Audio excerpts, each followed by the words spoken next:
having a conversation with a lady who was telling me she was planning on adopting a diabetic dog.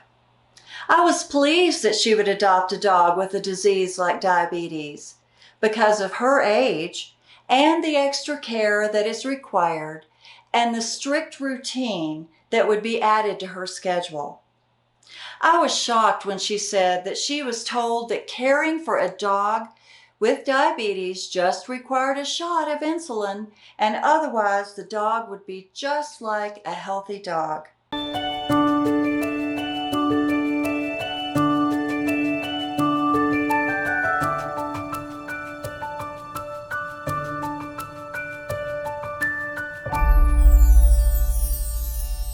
I was at a crossroads as to whether to share the personal knowledge I had about a diabetic dog. You see, I didn't want to discourage her from adopting a dog she clearly wanted or cause the adult dog to miss out on a loving home. But I knew she had been misinformed about the seriousness of canine diabetes. So during our conversation, I quietly determined to tell her I had owned a diabetic dog and urged her to seek more information from her veterinarian before making her final decision. I would never want to discourage anyone from adopting a diabetic dog if that is where their heart is leading them. Additionally, I would never want to discourage anyone from continuing to lovingly care for their dog after a diabetic diagnosis. I simply want to share the facts in this video about caring for a diabetic dog. Having a dog with diabetes requires more of your time, more of your money, and changes to your normal routine so that your dog can continue to live a good life. Years ago, our Border Collie Australian Shepherd mix, Sully, was diagnosed with diabetes during a routine veterinarian visit. Sully was a very obedient and well-trained dog. He knew that peeing in the house was absolutely wrong. I realized after smelling urine on the carpet that he was slipping away from his bed and peeing in the family room in the middle of the night. He was just too far away to tell us. Prior to this, he would have done anything to keep from making a mess anywhere in our house. So this was a very shocking change in his behavior. My veterinarian immediately suspected diabetes, and he was right. So what is diabetes? Well, it's a condition that affects the amount of glucose or sugar in your dog's blood. When your dog's body makes too little insulin or stops producing insulin. It seems that genetics play a role in diabetes in canines. And diabetes usually occurs when dogs are between 4 to 14 years of age. And unfortunately, unspayed female dogs are twice as likely to have diabetes as male dogs. Okay, so what are signs your dog has diabetes? Well, they're always hungry, they urinate frequently, they drink lots of water, there could be weight loss, they have cloudy eyes, or sleep more. As I mentioned, Sully was overweight instead of being underweight. Before his diagnosis, I filled his bowl each morning and he ate throughout the day and sometimes wanted more at night. The vet said to change this routine and begin feeding him twice per day at the exact same times each day. There'll be routine changes. As your dog's caregiver, many aspects of your personal routine will change. The first change will be dog food.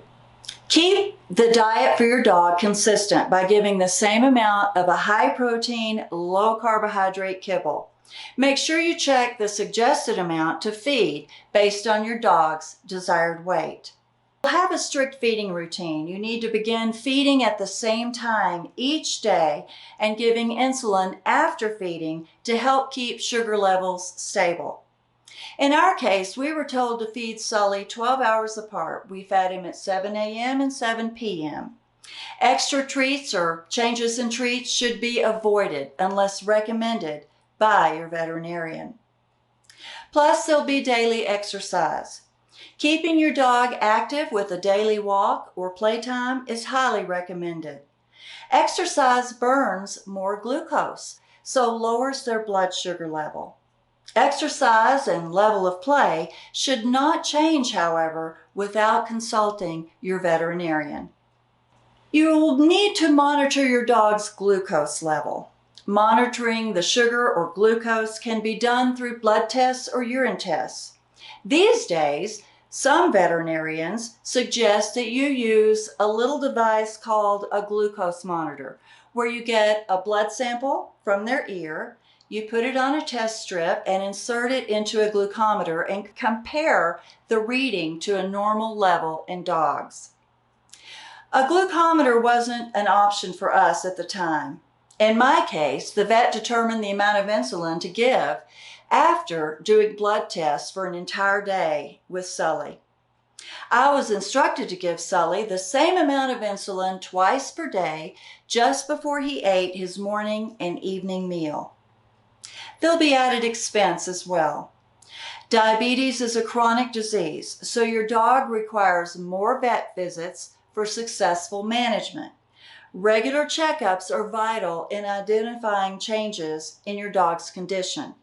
Remember, diabetes is a tricky disease. It can affect your dog differently as time progresses. And of course, there's the added expense for the syringes and the vials of insulin. Now let's talk about diabetic canine emergencies. The most common side effect of insulin is low blood sugar called hypoglycemia. If not treated quickly, hypoglycemia can be fatal to your dog. It's important to know that hypoglycemia can be caused by giving too much insulin, missing or delaying food, change in diet or amount fed, infection or illness, a decreased appetite or vomiting, change in the body's need for insulin, adrenal, pituitary, or thyroid gland diseases, or progression of liver or kidney disease, interaction with other medications, and an increase in normal activity. A dog with diabetes may experience hypoglycemia without showing any obvious signs. So watch for any of these behaviors: weakness, depression, behavioral changes, muscle twitching, anxiety or seizures, or coma, as they can result in death. On a couple of occasions, Sully had one or more of these symptoms. About a year after his diagnosis, he would sometimes seem confused, had seizures, and sometimes he collapsed and would lose consciousness after his insulin shot. I was instructed by the vet to use my finger to coat his gums with Karo syrup to bring his blood sugar levels up quickly. The syrup is absorbed quickly within 1 to 2 minutes, and your dog should be responsive. Contact your veterinarian immediately for further instructions. Your pet may need to be hospitalized for further treatment. Sully was diagnosed with diabetes in February of 2011 at almost 9 years of age. I was told that once an older dog is diagnosed with diabetes, they usually live 1.5 to 2 more years. However, Sully had a known heart murmur, which was getting worse, and actually more life-threatening than the diabetes. The heart murmur ended up being his cause of death, as he developed congestive heart failure and died July 9th of 2012. The good news is, medical improvements are being made all the time in the diagnosis and care for dogs with all types of chronic diseases. The glucometer readings that can be done at home, which is now a common practice, would have been very helpful for me in Sully's last years. If you have found value in this video, please click the thumbs up. and make a comment to help YouTube know to further distribute this video. I'm sure you'll find the video I'm suggesting on this page interesting and helpful. Plus, I have provided the most popular videos playlist here as well for your enjoyment. Thank you for watching, and I hope to see you next time.